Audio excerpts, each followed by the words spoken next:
Welcome back GJ farming. இன்றைக்கான video பார்த்திங்கன்னா ஒரு ப்ளம்பிங் வேலை தான். அப்படி என்னடா ப்ளம்பிங்குன்னு கேட்குறீங்களா? ஒரு 3-4 வருஷமும் போட்டு நம்ம சொட்டு நீர் வச்சாச்சு. அதில் வந்து போட்டு ஒரு மாதம் கழித்து இந்த இடத்துல ஒரு பிரச்சனை வந்துச்சு. அந்த பிரச்சனையை சால்வ் பண்ண நம்மளுக்கு பார்த்திங்கன்னா 3 வருஷத்துக்கு மேலே ஆச்சு. அது என்ன பிரச்சனை, ஏது பிரச்சனைங்கிறத ஃபுல்லாக பார்க்கலாம். அது முன்னாடி பார்க்க முன்னாடி நம்ம சேனல் லைக் பண்ணுங்கள், ஷேர் பண்ணுங்கள், சப்ஸ்கிரைப் பண்ணுங்கள். அப்போ தான் நம்ம எந்த வீடியோ போட்டாலும் உங்களுக்கு நோட்டிஃபிகேஷன் வரும். சரி, நம்ம ஃபஸ்ட்டு எந்த வேலை செய்யணுமாலும் சரி, அந்த இடத்த வந்து சுத்தமாக க்ளீன் பண்ணி வச்சுக்கணும். அப்போ தான் நம்மளுக்கு ஒரு பிரச்சனை இருக்காது. ஃபார்மிங்கை பொறுத்தவரைக்கும் இடம் எந்தளவுக்கு சுத்தமாக இருக்கும் அந்தளவுக்கு நம்மளுக்கு வந்து சேஃப்டி. இடம் எந்தளவுக்கு வந்து மோசமாக இருக்கும் அந்தளவுக்கு வந்து அன்சேஃப்டி. ஏன்னா வந்து எதனால் அப்படின்னா வந்து நம்ம திடீர்னு ஒரு குச்சி குத்திருச்சு அப்படின்னு நினச்சி விட்டுட்டோம் அப்படின்னா, அது குச்சா இருந்தால் பரவாயில்ல, திடீர்னு பாம்பு பூரா இந்த மாதிரி இருந்தால் ஒரு பெரிய பிரச்சனையை உருவாக்கும். அதனால் இருக்கிற இடத்த முடிஞ்ச அளவுக்கு ஃபார்மிங்கில் ஏதோ ஒரு பண்ணுறீங்க அப்படின்னா, இந்த பொதார் இந்த மாதிரி இருக்கிற இடத்தெல்லாம் கொஞ்சம் பார்த்து காலை வைங்க, பார்த்து கை வைங்க. முடிஞ்ச அளவுக்கு முடிஞ்சால் க்ளீன் பண்ணிடுங்க. அதான் மெயினு. அதை க்ளீன் பண்ணி முடிச்சிட்டோம். ஏன்னா வந்து இந்த இடம் பார்த்திங்கன்னா வந்து நம்ம மழை பெஞ்சு விட்டதுக்கப்புறம் வந்து அது எதுவும் பண்ண கிடையாது. சும்மா இருந்த அப்படின்னா களைக்கொல்லி அடிச்சிருப்போம். அதை வந்து களைக்கொல்லியும் அடிக்கல. இந்த இடத்துல என்ன ஒரு பிரச்சனைங்கிறது சால்வ் பண்ண ரொம்ப வருஷம் ஆச்சு. ஏன்னா வந்து அதுக்கான டைம் கிடைக்கல. அது ஒரு ரீசன். அதெல்லாம் இப்போ ஏன் இப்படி நம்ம பண்ணுறோம், இப்போங்கிறது வேலையுமே இருக்குது. ஆனால் நம்ம வேலையை நம்ம முடிச்சிட்டோம். அந்த சைடு பார்த்திங்கன்னா நம்ம கலெக்டர் களை எடுத்துகிட்டு இருக்கிறாங்க. ஃபஸ்ட்டு களை அதை அவங்க எடுக்கட்டும். நம்மளுக்கு என்ன வேலை இருந்துச்சு அப்படின்னா, நம்ம தென்னை மரத்து ஓரம் அப்புறம் சொட்டுநீர் பைப் ஓரம்லாம் ஃபுல்லாக க்ளீன் பண்ணியிருந்தோம்.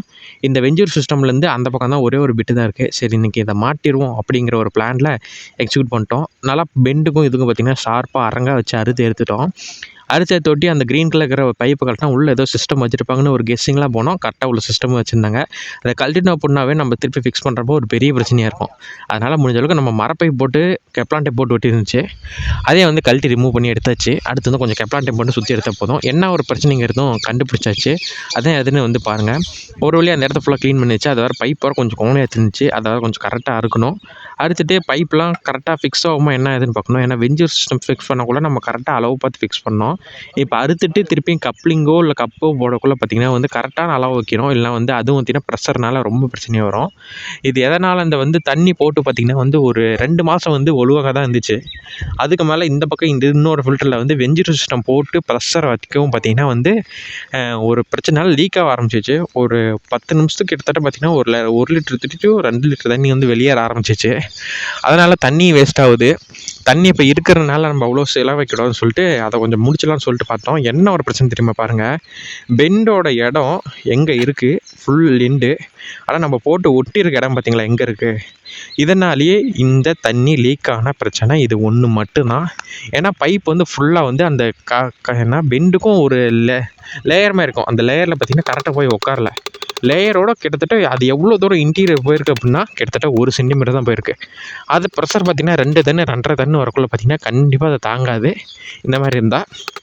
அதனால் இருக்கிற பைப் என்ன பண்ணிட்டோம் அப்படின்னா, இதை வந்து எப்படி சொல்கிறது, பெண்டு வேஸ்ட் ஆகக்கூடாதுங்கிற ஒரு கான்செப்டில் தான் நம்ம வந்து பார்த்திங்கன்னா இருக்கிற என்ன வீட்டில் இருக்கோ அதை வச்சு சால்வ் பண்ணுறோம்.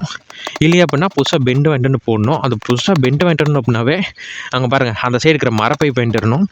அப்புறம் வந்து கொஞ்சம் பைப்பு, அப்புறம் புது கேட்டு வரல, திருப்பி ஒரு பெண்டு. இது நம்மளுக்கு காஸ்ட் வைஸில் ரொம்பவே வந்து அடி வாங்கும். அது அடி வாங்காமல் இருக்கிறதுக்கோசரம் சொல்யூஷன் என்ன அப்படின்னா, இருக்கிற பெண்டியை அரங்கமாக எடுத்துகிட்டு, அதுவும் பாருங்கள் 1 சென்டிமீட்டர் அளவு தான் நம்ம பைப்பு இன்டீரியர் போயிருக்கு. அதனால் வேலை நம்மளுக்கு ரொம்பவே கம்மி. இருக்கிற பைப்பை திருப்பலி வச்சு கட்டிங் பிளேடை வச்சும் உள்ளே வந்து அடிச்சே ஃபுல்லாக வந்து ரிமூவ் பண்ணி எடுத்துட்டோம். உள்ளே 2-3 பிவிசி பைப்பு பிசுறுங்களாம் இருந்துச்சு. அதை எடுக்கிறதுக்கோசரம் என்ன பண்ணோம், சொல்யூஷன் ஊற்றணும். இது பார்த்திங்கன்னா லோக்கல் சொல்யூஷனு. நாமளும் 2-3 டைம் ஊற்றி பற்ற வச்சோம். காற்று பட்டுச்சு அப்படின்னா அம்மிய ஆரம்பிச்சிச்சு. அது அப்படியே பார்த்திங்கன்னா சரி எந்த அளவுக்கு ஹீட்டாக இருக்கும் அந்தளவுக்கு ஆசா பிளேட் வச்சு அந்த பிசுரை ஃபுல்லாக வந்து க்ளீன் பண்ண ஆரம்பிச்சிட்டோம். ஃபுல்லாக பிசுறு க்ளீன் பண்ணால் அப்போ தான் திருப்பி நம்ம இன்டீரியர் 1 சென்டிமீட்டர் போனதான் நம்ம எந்த அளவுக்கு அந்த லேயர் இருந்துச்சோ அந்தளவுக்கு வந்து உள்ளே தள்ள முடியும்.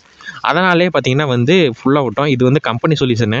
நம்ம அந்த கீழே பெண்டு உடஞ்சி போச்சு பார்த்திங்களா, கப்ளிங் போட்டு கனெக்ட் பண்ணாமல் அந்த சொல்யூஷனு போருங்க. 10 வச்சுன்னா குப்புன்னு பற்றிச்சு. கம்பெனிக்கும் லோக்கலில் வாங்குறதுக்கும் இதாங்க வித்தியாசம் பாருங்கள். காற்றுல கூட அம்மியில் அப்படியே ஓரளவுக்கு வந்து ஹீட் ஆயிடுச்சு. அடுத்து என்ன ரொம்ப வந்து ஹீட் பண்ணால் அப்படின்னா பெண்டு வந்து பார்த்திங்கன்னா ஷேப்ஸ் மாற ஆரம்பிச்சிடும். கரெக்டான லெவலில் ஹீட் பண்ணுங்கள், அப்போ தான் வந்து கரெக்டாக இருக்கும். ஒரு வழியாக அந்த பிசுறுலாம் ஃபுல்லாக தட்டி எடுத்தாச்சு. தட்டி எடுத்ததுக்கப்புறம் திருப்பி வந்து ஃபிக்ஸ் பண்ணுற இடத்துக்கு கொண்டு வந்தாச்சு. இந்த இடத்தோட ஃபஸ்ட்டு பிரச்சனை நம்ம கட் பண்ணுறது. 2வது பிரச்சனை பெண்டும் உடையாமல் எந்த பைப்பும் உடையாமல் அந்த உள்ள இருக்கிற பிசுரை ரிமூவ் பண்ணி இருக்கணும். நம்ம 2 வேலையும் முடிச்சிட்டோம். 3வது வேலை இதுக்கு வந்து பார்த்திங்கன்னா கப்ளிங். நம்ம வந்து கப்ளிங் போட்டோம் அப்படின்னாவே எக்ஸ்ட்ரா பைப் தேவைப்படும். அதனால் பார்த்திங்கன்னா வந்து சொட்டு நீரோட பைப் அண்ட் அட்ஜஸ்ட்மெண்ட் கண்டிப்பாக மாறும். அதனால் நம்ம வந்து இப்போ எப்படி எடுத்துக்க போகிறோம்னா, ஒரு சைடு கப்பு இன்னொரு சைடு பெண்டில் இருந்து அட்டாச் ஆகிற மாதிரி தான் எடுத்துருக்கோம். அது வந்து பார்த்திங்கன்னா கரெக்டான இருக்கும் அப்படிங்கிற ஒரு கெஸ்ஸிங்கில் தான் வந்து அதையும் எடுத்திருக்கோம். கரெக்டாக பாருங்கள், கரெக்டாக உள்ளே போதோன்னு பார்த்தோம். கரெக்டாக வந்து ரொம்ப வந்து அடி வாங்குச்சு. பிசுறு இன்னும் கொஞ்சம் இருக்கிற மாதிரி இருந்துச்சு. அதனால் பிசுறு என்ன பண்ணோம் அப்படின்னா, நல்லா போட்டு தேய் ஆசா பிளேட் ஃபுல்லாக வச்சு தேய்ச்சி விட்டோம். அப்படின்னா வந்து கரெக்டாக பெண்டு போகணும். ஒரு டெஸ்டிங் பண்ணிடுறோம்னு சொல்லிட்டு பார்த்திங்கன்னா ஃபுல்லாக கீறி விட்டுட்டு எவ்வளோ தூரம் உள்ளே போதோ அவ்வளோக்கு எவ்வளோ நம்மளுக்கு பிரச்சனை இல்லை. இல்லை போன டைம் மாதிரியே 1 சென்டிமீட்டர் போச்சு அப்படின்னா நம்மளுக்கு அதே பிரச்சனை தான், திருப்பி தண்ணி லீக் ஆரம்பிச்சிடும். அதனால் ஃபுல்லாக பிசுறு ஃபுல்லாக க்ளீன் பண்ணிட்டு முடிஞ்ச அளவுக்கு ப்ரெஷரை போட்டு உள்ளே எவ்வளோ தூரம் போதோ அந்த அளவுக்கு வந்து போட்டு தள்ளி பார்க்கணும். பாருங்கள் ஃபுல்லாக தான் வந்து கரெக்டாக போச்சு. அடுத்து என்ன, சொல்யூஷன் ஊற்றி ஓட்டுறோமோ, எந்த அளவுக்கு வந்து சொல்யூஷன் ஊற்றி ஓட்டுறோமோ அந்த அளவுக்கு வந்து ஸ்ட்ராங்காக இருக்கும்.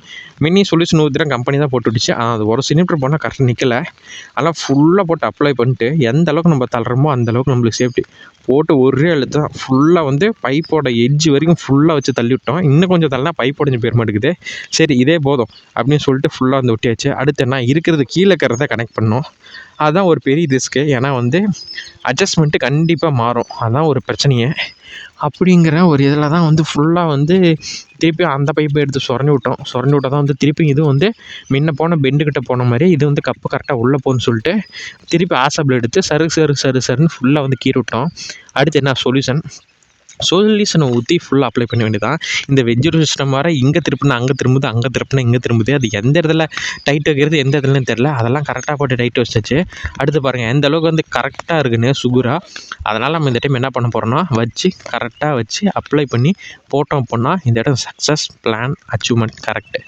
இதை வந்து வேலையை முடிக்கிறதுக்கு நம்மளுக்கு கிட்டத்தட்ட 1 மணி நேரத்துக்கு மேலே ஆச்சு. ஒரு சின்ன பிரச்சனை தான், ஆனால் பார்த்திங்கன்னா வேலை எந்த அளவுக்கு இருக்குதுன்னு ஃபார்முலா பொறுத்த வரைக்கும் சின்ன பிரச்சனைன்னு சொல்லி விட்டுட்டா அதுதான் ஒரு பெரிய பிரச்சனையாக மாறும். ஒரு வழியாக ஃபுல்லாக வந்து கம்ப்ளீட் பண்ணி முடிச்சிட்டோம். ரிசல்ட்டு பாருங்கள் எப்படி இருக்குன்னு.